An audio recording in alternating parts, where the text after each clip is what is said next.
Hello friends, good morning. Welcome to one day exam target. आप सभी की मॉर्निंग 6 बजे वाली करंट अफेयर की क्लास स्टार्ट हो चुकी है, जो कि डेली चलती है करंट अफेयर की 6 बजे की क्लास, जिसमें आप लोग बहुत ही एकदम से इनएक्टिव फॉर्म में आ चुके हैं। ज़्यादा लोग नहीं आते, एकदम से हतोत्साहित हो चुके हैं। इतना एनर्जी लेवल डाउन कैसे हो सकता है आपका? और हम हमेशा मोटिवेट करने की पूरी कोशिश करते हैं, आपको एक एनर्जी लेवल तक लाने की कोशिश करते हैं, लेकिन हम हमेशा हार जा रहे हैं। 10 लोग, 20 लोग, 50 लोग ऐसे ही टीचर बनेंगे, तब तो फिर कहने लगेंगे कि टीचर बनना है, मेरिट लो है, हाई है, ये सारी चीज़ें होती हैं आप में। फिर लास्ट मोमेंट में आप खुद प्रेशर में रहते हैं और मेरे ऊपर भी प्रेशर डालते हैं। तो कम से कम आप सबसे जो ब्रॉड चीज़ है, जो सबसे इम्पॉर्टेंट पोर्शन आपका एक पेपर का है करंट अफेयर, वो तो कवर हो जाए। नहीं तो करंट अफेयर में इतने सेक्शन है, नियुक्ति, कोई मर रहा है, ये संगठन, और फिर ये यहाँ पर वार्ता कब हुई, ये सम्मेलन कहाँ पर हुआ, खेल से रिलेटेड, ये रिलेटेड, मतलब सारी चीज़ें आप इतना प्रेशर में आ जाते हैं। तो एक एक कवर करते चलेंगे, आपका वैसे ऑटोमेटिकली तैयार हो जाएगा। फिर आपको अलग से करंट अफेयर पढ़ने की ज़रूरत नहीं है।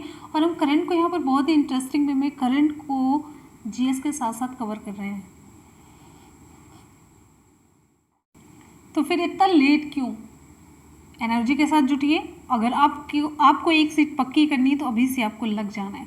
जैसे 69,000 की वैकेंसी पूरी होती, तुरंत न्यू वैकेंसी आएगी। अब देखना कब ये भर्ती प्रक्रिया पूरी हो जाएगी, कब न्यू वैकेंसी आएगी, आपको पता ही नहीं चलेगा। फिर आपको लगेगा कि आपकी तैयारी कितनी पीछे है। तो क्लास शुरू करने से पहले आप सभी को बता दें, आपका एक न्यू चैनल है मुनमुन ब्लॉग्स, जिसके लिंक हम आपको नीचे डिस्क्रिप्शन बॉक्स में दे देंगे। जाकर के चैनल को सब्सक्राइब कर लीजिएगा, जिस पर आपकी स्टडी से अलग हट करके क्रिएटिविटी होती है, एक्टिविटी होती है, तो आपको बहुत अच्छा लगेगा देखने में। आते हैं क्वेश्चन की तरफ। क्वेश्चन है, अमेरिकी सैन्य अकादमी से स्नातक की उपाधि पाने वाली पहले सिख कौन बनी? तो विकल्प यहाँ पर सही हो जाता है आपका ए, अनमोल नारंग। अनमोल नारंग ने यूनाइटेड स्टेट्स मिलिट्री एकेडमी से स्नातक करने वाले प्रथम सिख के रूप में इन्होंने इतिहास रच दिया है। ये लगभग 1100 कैडेट में से हैं जिन्होंने न्यूयॉर्क के प्रीमियर संस्थान के कैंपस में सेकंड लेफ्टिनेंट के रैंक के साथ स्नातक किया है। ध्यान दीजिएगा, वे जब ये उपलब्धता को हासिल की, उसके बाद उन्हें उम्मीद है कि उनके धर्म और समुदाय का प्रतिनिधित्व करने के उनके प्रयास अमेरिकियों को सिख धर्म के बारे में और सीखने के लिए प्रोत्साहित करेंगे। अच्छा, यहाँ पर ये भी जानते रहिए, अनमोल नारंग का जन्म और पालन पोषण कहाँ पर हुआ? जॉर्जिया के रोजबेल में हुआ। कहाँ पर हुआ था? जॉर्जिया के रोजबेल में। ठीक, चलते हैं हम अगले क्वेश्चन पर। नेक्स्ट हमारा क्वेश्चन है हाल ही में गूगल क्लाउड इंडिया के नए वरिष्ठ निदेशक कौन बने हैं? विकल्प यहाँ पर आपका सही हो जाता है B, Anil Valluri. Google cloud ने अनिल वल्लूरी को भारत में गूगल क्लाउड के वरिष्ठ निदेशक के पद पर नियुक्त किया है। जानते रहिएगा, बहुत ही इंपॉर्टेंट क्वेश्चन है। ठीक है, गूगल क्लाउड में शामिल होने के पहले अनिल वल्लूरी नेट ऐप में भारत और सार्क ऑपरेशन के अध्यक्ष थे। कहाँ पर? नेट ऐप में भारत और सार्क ऑपरेशन के अध्यक्ष थे। और यहाँ पर एक इम्पॉर्टेंट फैक्ट ये जानिए, गूगल क्लाउड इंडिया के प्रबंध निदेशक कौन है वर्तमान समय में? तो करण बाजवा। ध्यान दीजिएगा, करण बाजवा। चलते हैं हम नेक्स्ट क्वेश्चन पर। अगला क्वेश्चन आप सभी के लिए क्वेश्चन है, हाल ही में जम्मू कश्मीर उच्च न्यायालय का नया न्यायाधीश किसे नियुक्त किया गया? विकल्प यहाँ पर कौन सा सही होगा? विकल्प यहाँ पर सही हो जाता है ए, वकील जावेद इकबाल वानी। यहाँ पर देखिए, वकील जावेद इकबाल वानी को जम्मू कश्मीर उच्च न्यायालय का नया न्यायाधीश नियुक्त किया गया है। ठीक है, और ये किसने नियुक्त किया है? राष्ट्रपति रामनाथ कोविंद ने ये वरिष्ठ कश्मीरी वकील जावेद इकबाल वानी को जम्मू और कश्मीर उच्च न्यायालय का नया न्यायाधीश नियुक्त किया है। ठीक है, और इससे पहले वे 2019 में लगभग 11 महीनों तक जम्मू और कश्मीर उच्च न्यायालय के अतिरिक्त अधिवक्ता एडवोकेट जनरल के रूप में भी काम कर चुके हैं। और यहाँ पर ये भी जानिए, वानी की नियुक्ति की सिफारिश भारत के मुख्य न्यायाधीश एस.ए. बोबड़े की अध्यक्षता में 22 जनवरी को सुप्रीम कोर्ट कोलेजियम ने की थी। ये जानते रहिए। और यहाँ पर बात आ जाती है जम्मू कश्मीर की, तो इससे रिलेटेड इंपॉर्टेंट फैक्ट जान लेते हैं। भी जानिए कि जो पहले ये एक प्रदेश था अब 2 केंद्र शासित प्रदेश में बटा है, कब बटा, किसके तहत बटा, तो ये जानिए 5 अगस्त को केंद्र सरकार ने जम्मू कश्मीर पुनर्गठन बिल ला करके राज्य को 2 केंद्र शासित प्रदेशों में बांट दिया था। और ये बिल लागू कब से हुआ, प्रभावी कब से हुआ, तो ये बिल 30 अक्टूबर, कब से, 30 अक्टूबर 2019 से रात 12 बजे से ये प्रभावी हो गया, यानी कि एक प्रदेश से 2 केंद्र शासित प्रदेश फाइनल हो गया। चलिए इसके बारे में कुछ इंपॉर्टेंट फैक्ट जानते हैं जो कि आपके एग्जाम में खूब पूछे जाते हैं। अब यहाँ पे देखिए ये रहा, यहाँ पे देखिए ये जम्मू कश्मीर, इधर लद्दाख, तो हम यहाँ पर बात करेंगे जम्मू कश्मीर की। ठीक, तो जम्मू कश्मीर की राजधानी गर्मियों में है श्रीनगर ये, और सर्दियों में जम्मू यहाँ पर। और यहाँ पर उपराज्यपाल कौन है, गिरीश चंद्र मुर्मू है। राजकीय पशु यहाँ का हंगुल है। राजकीय पक्षी काली गर्दन वाली क्रेन है। और राजकीय वृक्ष है चिनार है। राजकीय फूल कमल है। और यहाँ पर आप लोग देखिए पड़ोसी राज्य कौन कौन से हैं। पड़ोसी राज्य ये देखिए हिमाचल प्रदेश, दूसरा यहाँ पे देखिए पंजाब। और अगर हम पड़ोसी राज्य के अलावा केंद्र शासित की बात करें तो ये लद्दाख भी इसमें शामिल है। राज्य हिमाचल प्रदेश और पंजाब, साथ साथ में एक केंद्र शासित प्रदेश है लद्दाख। ठीक है, चलते हैं नेक्स्ट पॉइंट पे। यहाँ का एक लोक नृत्य बहुत पूछा जाता है, ये है लोक नृत्य यहाँ का राउफ पूछा जाता है। राउफ जम्मू कश्मीर का लोक नृत्य ये राउफ ज़्यादा पूछा जाता है, ध्यान दीजिएगा, ये इंपॉर्टेंट है इसमें से। और है इसमें दुमहल और दांडी नाच, राउफ लेकिन बहुत ज़्यादा पूछा जाता है। यहाँ की नदियाँ हैं चिनाब, झेलम, सिंधु और झीलें। ये सारे क्वेश्चन आपके एग्जाम में खूब पूछे जाते हैं, इसीलिए यहाँ पर हमने लिए हैं जिससे कि आप लोग आसानी से साथ साथ में जीके भी तैयार करते चलें। तो यहाँ पे नदियाँ देखिए, नदियाँ आप लोगों ने देख ली, झीलें डल झील जो कि श्रीनगर में है, नागिन ये भी श्रीनगर में है, और वुलर झील ये श्रीनगर में है। और ये किसके लिए प्रसिद्ध है वुलर झील, ये जम्मू कश्मीर में स्थित भारत की बृहत्तम ताजे पानी की झील है, मीठे पानी की झील है। तो भारत की सबसे बड़ी ताजे पानी की झील कौन सी है, वुलर झील। कहाँ पर है, ये जम्मू कश्मीर में। ठीक है, यहीं पर एक झील और है मानसबल या मनसबल झील, ये भी श्रीनगर में है। और ये पक्षी प्रेमियों का स्वर्ग भी कहा जाता है, क्योंकि यह यहाँ पर कई अलग जाति के पक्षियों का घर भी है। और बात कर लेते हैं राष्ट्रीय उद्यान की, तो आपके एग्जाम में राष्ट्रीय उद्यान तो पक्का पूछा जाता है जम्मू कश्मीर का। यहाँ पे देखिए राष्ट्रीय उद्यान है दाचीगाम राष्ट्रीय उद्यान, ये कहाँ पर है, श्रीनगर में। सलीम अली नेशनल पार्क ये भी आपका जम्मू कश्मीर में। गुलमर्ग वन्य जीव अभ्यारण्य ये भी कहाँ पर है, जम्मू कश्मीर में। ये खूब पूछे जाते हैं, जितने भी पॉइंट आप लोगों ने यहाँ पे देखे सभी एग्जाम में आपके बहुत ही ज़्यादा पूछे जाते हैं। बात कर लेते हैं यहाँ पे बांध की, तो बांध से क्वेश्चन ना आए ऐसा हो ही नहीं सकता। तो यहाँ पे देखिए बगलिहार बांध ये किस नदी पर है, चिनाब नदी पर। दुल्हस्ती बांध ये भी चिनाब नदी पर है। सलाल बांध ये भी चिनाब नदी पर। ये तीनों बांध बहुत ज़्यादा पूछे जाते हैं। और एशिया का सबसे बड़ा ट्यूलिप उद्यान ये कहाँ पर है, ये भी जम्मू कश्मीर राज्य में ही स्थित है। क्लियर है, तो जितने भी फैक्ट आप लोग देख रहे हैं आपके दिमाग में बैठ जाना चाहिए। साथ साथ में आपका जीके इस तरीके से तैयार होगा कि आपको बिल्कुल भी नहीं पता चलेगा आपका करंट के साथ साथ जीके भी तैयार हो रहा है। अब यहीं पे अमरनाथ और वैष्णो देवी के भी मंदिर हैं, जो अमरनाथ मंदिर की यात्रा करते हैं लोग, और वैष्णो देवी, तो ये भी जम्मू कश्मीर राज्य में है। तो इतने इंपॉर्टेंट फैक्ट आपको जम्मू कश्मीर और हरियाणा से रिलेटेड तैयार होने चाहिए।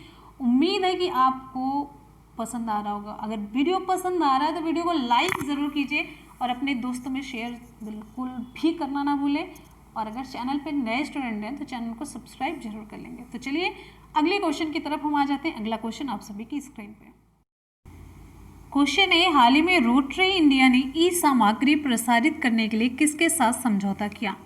तो विकल्प यहाँ पर आपका सही हो जाता है ए, NCERT के साथ। NCERT का फुल फॉर्म क्या है? National council of educational research and training. ध्यान दीजिएगा, national council of educational research and training, राष्ट्रीय शैक्षिक अनुसंधान और प्रशिक्षण परिषद।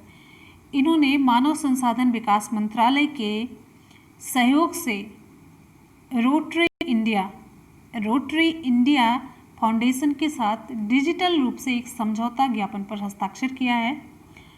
और अब यहाँ पर देखिए इसका मुख्य उद्देश्य क्या है। इस साझेदारी का उद्देश्य है ई लर्निंग को अधिक से अधिक रचनात्मक बनाना और ई लर्निंग के माध्यम से पूरे देश के बच्चों तक इसकी पहुंच को सुनिश्चित करना है। यहाँ पर बात आ जाती है एनसीईआरटी की। तो राष्ट्रीय शैक्षिक अनुसंधान और प्रशिक्षण परिषद के प्रेजेंट टाइम में निदेशक कौन है? तो ये हैं हृषिकेश सेनापति।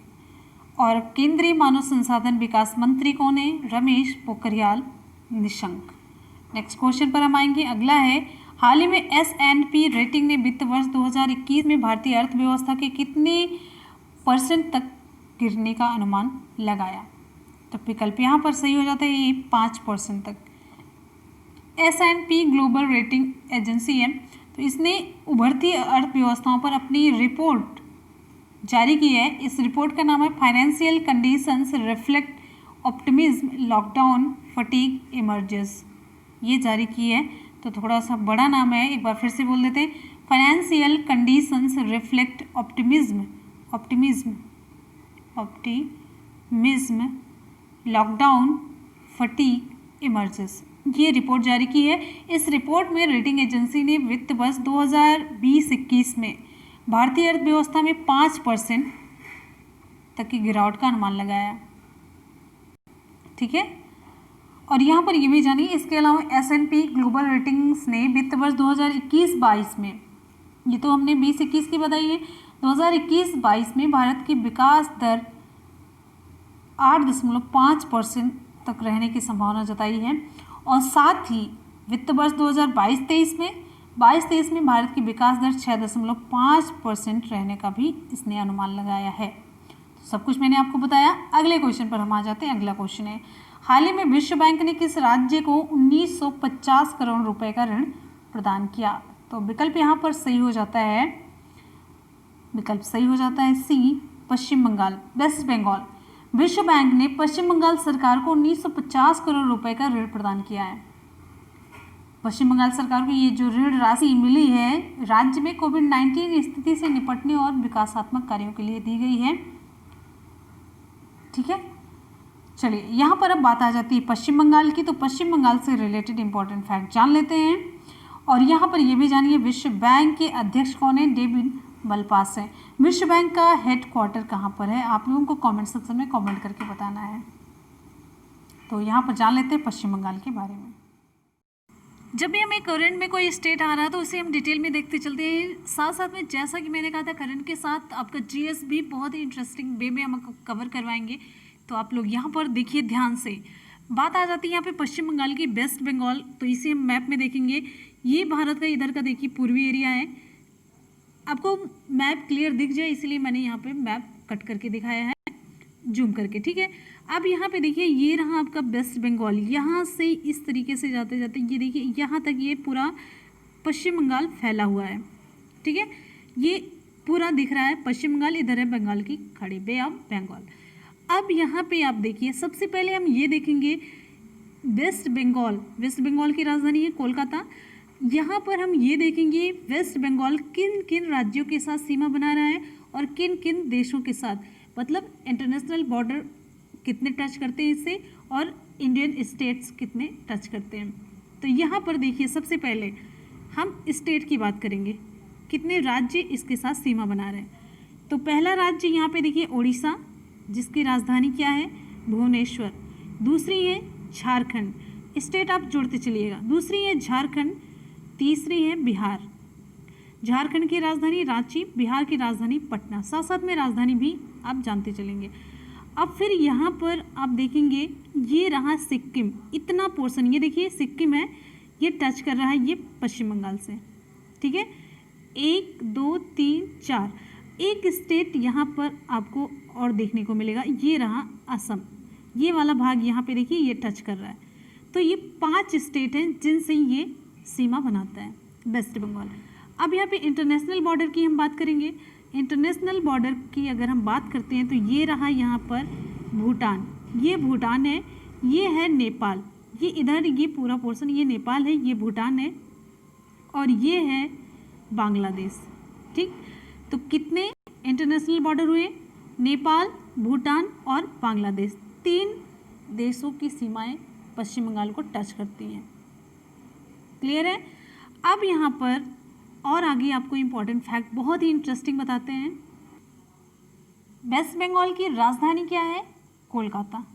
वेस्ट बंगाल की राजधानी कोलकाता है और यहाँ के गवर्नर कौन है? राज्यपाल जगदीप धनकर। क्या नाम है? जगदीप धनकर। और यहाँ के चीफ मिनिस्टर मुख्यमंत्री कौन है? ममता बनर्जी। आप सभी जान रहे हैं। लोकसभा में सीटों की संख्या 42 है, राज्यसभा में सीटों की संख्या 16 है। और यहाँ पर कुछ इंपॉर्टेंट फैक्ट इससे रिलेटेड जानते हैं। ये देखिए, यहाँ का लोक नृत्य काठी फेमस है। नदियों की अगर हम बात करें तो यहाँ पे गंगा, हुगली, दामोदर, भागीरथी, मयूराक्षी ये नदियाँ हैं। मयूराक्षी पूछा जाता है। जनजातियों में भूमिजय, संथाल, लेपचा, संतल, मुनस और भूटिया हैं। यहाँ का जो महत्वपूर्ण त्यौहार है दुर्गा पूजा है और मेला आपके एग्जाम में पूछा जाता है गंगा सागर मेला, ये पश्चिम बंगाल का है। भोजन में मच्छी चावल इसका मुख्य भोजन है और मिठाई रसगुल्ला जिसे बंगाली में प्रोनाउंसिएट करते हैं। और यहाँ पर अब हम बात कर लेते हैं साथ ही और बहुत इंपॉर्टेंट और इंटरेस्टिंग फैक्ट जानिए। पश्चिम बंगाल ये वेस्ट बंगाल भारतीय राज्य में 13वां सबसे बड़ा राज्य है। किस नंबर का? 13वें नंबर का। और पश्चिम बंगाल में गंगा डेल्टा, रार क्षेत्र और तटीय सुंदरबन शामिल हैं। और राज्य की यानी कि वेस्ट बंगाल की सबसे ऊंची चोटी कौन सी है? संदाकफू। क्या नाम है? संदाकफू। ठीक है, संदाकफू इंग्लिश में भी आप देख सकते हैं। और जैसा कि मैंने बताया नदियों में दामोदर, तो दामोदर गंगा की सहायक नदी है जिसे हम सारो ऑफ बंगाल भी कहते हैं। बंगाल का शोक, सारो ऑफ बंगाल। यहाँ पे देखिए वेस्ट बंगाल की राजधानी कोलकाता। कोलकाता को सांस्कृतिक राजधानी, इंडिया की सांस्कृतिक राजधानी के रूप में जाना जाता है। जैसे इंडिया की राजधानी है न्यू दिल्ली, लेकिन मुंबई को देश की औद्योगिक राजधानी कहा जाता है। उसी तरीके से कोलकाता को देश की सांस्कृतिक राजधानी कहा जाता है।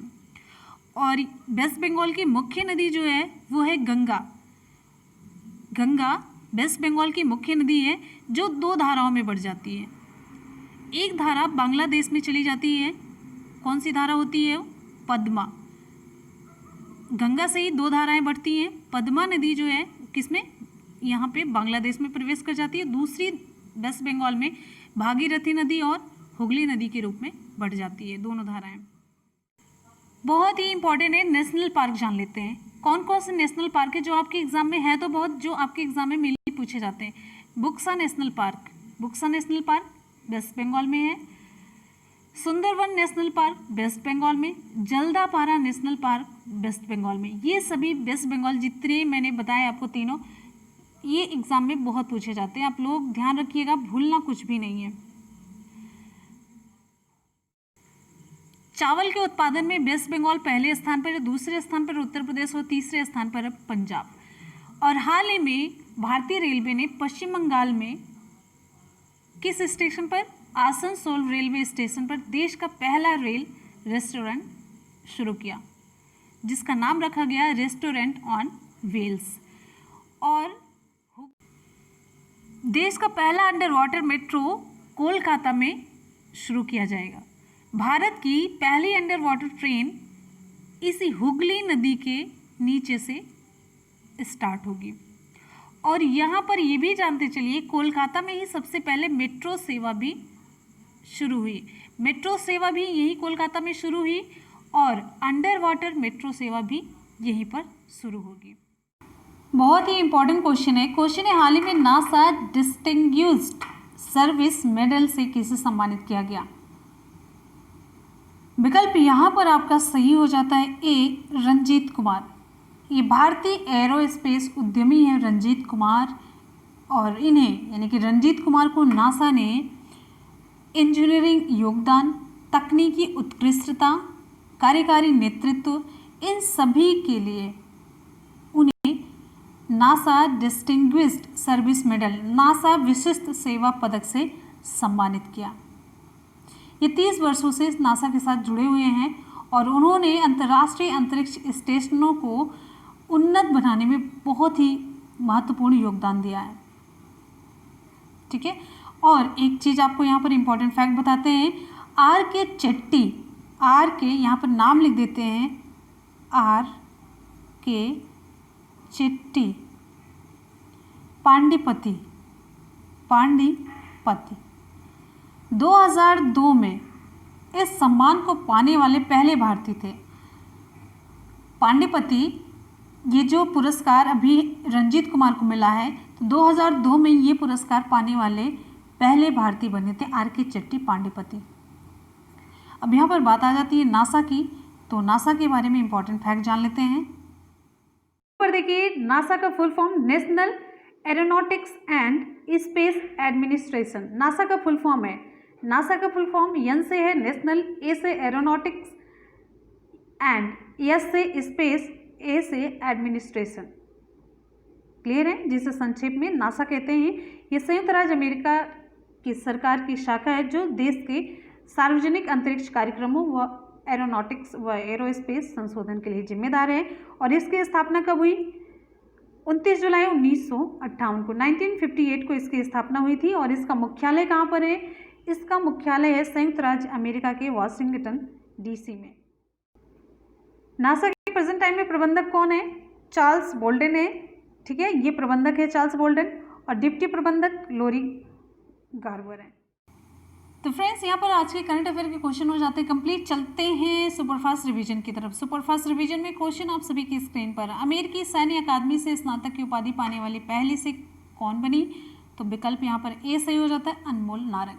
तो एक बार जितने भी स्टूडेंट वीडियो को देख रहे हैं, फटाफट से वीडियो को लाइक और दोस्तों में शेयर करेंगे, जो कि आप लोग बिल्कुल भी नहीं कर रहे हैं, आप लोग पढ़ ही नहीं रहे, तो लाइक और शेयर तो बहुत दूर की बात है। तो लाइक और शेयर करिए, पढ़ते भी रहिए। अगले क्वेश्चन पर आएंगे। नेक्स्ट है, हाल ही में गूगल क्लाउड इंडिया के नए वरिष्ठ निदेशक कौन बने हैं? तो विकल्प यहाँ पर सही हो जाता है बी, अनिल वल्लूरी। अगला क्वेश्चन है, हाल ही में जम्मू कश्मीर उच्च न्यायालय का नया न्यायाधीश किसे नियुक्त किया गया? तो विकल्प यहाँ पर सही हो जाता है कौन सा? ऑप्शन ए, वकील जावेद इकबाल वानी। नेक्स्ट है, हाल ही में रोटरी इंडिया ने ई सामग्री प्रसारित करने के लिए किसके साथ समझौता किया? तो विकल्प आपका ये सही हो जाता है, एनसीईआरटी के साथ। क्वेश्चन है, हाल ही में एस&पी रेटिंग ने वित्त वर्ष 2021 में भारतीय अर्थव्यवस्था के कितने % तक गिरने का अनुमान लगाया? तो विकल्प यहाँ पर सही हो जाता है 5%। अगले क्वेश्चन पर आएंगे। नेक्स्ट है, हाल ही में विश्व बैंक ने किस राज्य को 1950 करोड़ रुपए का ऋण प्रदान किया? तो विकल्प सही हो जाता है सी, वेस्ट बंगाल। अगला क्वेश्चन आप सभी के लिए यहाँ पर है, हाल ही में नासा डिस्टिंग्विश्ड सर्विस मेडल से किसे सम्मानित किया गया? विकल्प यहाँ पर आपका सही हो जाता है ए, रंजीत कुमार। और इस पुरस्कार को पाने वाले पहले भारतीय कौन थे? आर के चेट्टी पांडिपति। 2002 में इन्हें सम्मान मिला था। अब चलते हैं कल के क्वेश्चन के रिवीजन की तरफ। आप लोग अपना टेस्ट दीजिए और हम करते हैं फटाफट से रिवीजन। तो क्वेश्चन है, कल का क्वेश्चन, हाल ही में किस सरकार के द्वारा घर घर निगरानी मोबाइल एप्लीकेशन लॉन्च किया गया? तो विकल्प यहाँ पर सही हो जाता है पंजाब सरकार के द्वारा। अगला क्वेश्चन है, हाल ही में यूटीआई म्यूचुअल फंड के सीईओ कौन बने हैं? तो विकल्प यहाँ पर सही हो जाता है बी, इम्तियाजुर रहमान। क्वेश्चन है, हाल ही में मुंबई में कौन सा फ्लड वार्निंग सिस्टम लॉन्च किया गया? विकल्प सी सही हो जाता है, आई फ्लोज। अगला हमारा क्वेश्चन है, हाल ही में मैरियाना ट्रेंच तक पहुंचने वाली पहली महिला कौन बनी है? Option A, Catherine D Sullivan. Question है बिहार खादी के ब्रांड एम्बेसडर कौन बने हैं? तो ऑप्शन सही हो जाता है बी, पंकज त्रिपाठी। अगला क्वेश्चन है हाल ही में world Elder abuse awareness day कब मनाया गया? Option A 15 June. नेक्स्ट हमारा क्वेश्चन है हाल ही में विश्व रक्तदान दिवस कब मनाया गया? ऑप्शन ए सही हो जाता है 14 जून। फिर अगला क्वेश्चन है हाल ही में किस बॉलीवुड अभिनेता का निधन हो गया? विकल्प सही हो जाता है सुशांत सिंह राजपूत। अगला क्वेश्चन है हाल ही में फिलीपींस में भारत के अगले राजदूत कौन नियुक्त किए गए? ऑप्शन बी सही हो जाता है शंभु यस कुमारन। तो यहाँ पर भी क्वेश्चन कंप्लीट हो जाते हैं। कल के क्वेश्चन का आप लोगों ने टेस्ट भी दे दिया और यहाँ पर मेरा सुपरफास्ट रिवीजन भी कंप्लीट हो जाता है। और आज के सवाल की तरफ चलते हैं, उससे पहले देख लेते हैं जो कल मैंने सवाल पूछा था हाल ही में बिहार खादी के ब्रांड एम्बेसडर कौन बने? तो उसका सही जवाब है विकल्प आपका बी सही हो जाता है पंकज त्रिपाठी। सभी ने 100% रिप्लाई किया था, लेकिन डिटेल में रिप्लाई बस 2-3 ही रिप्लाई आई थी। ऐसा क्यों है? डिटेल रिप्लाई आप लोग करेंगे तो आप ही की नॉलेज में, मेमोरी में फीड हो जाएगी सारी चीज़ें। तो उम्मीद है कि अब से आप लोग डिटेल रिप्लाई करेंगे। चलते हैं आज के सवाल की तरफ। आज का सवाल आप सभी के लिए, आज का क्वेश्चन आप सभी के लिए, हाल ही में नासा डिस्टिंग्विश्ड सर्विस मेडल से किसे सम्मानित किया गया? आप विकल्प कौन सा सही हो आप लोग फटाफट से कमेंट सेक्शन में रिप्लाई करेंगे। तो जल्दी से, देर किस बात की, डिटेल में आपको रिप्लाई करना है। और जाते जाते वीडियो को लाइक और दोस्तों में शेयर ज़रूर कीजिएगा। आपका न्यूज़ चैनल बुनबुन ब्लॉग्स, उसे जरूर सब्सक्राइब कर लीजिएगा। लिंक हम आपको नीचे डिस्क्रिप्शन बॉक्स में दे देंगे। तो मिलेंगे फिर अगली वीडियो में, तब तक के लिए good bye and take care, love you all, thank you so much, bye bye and take care, जय हिंद।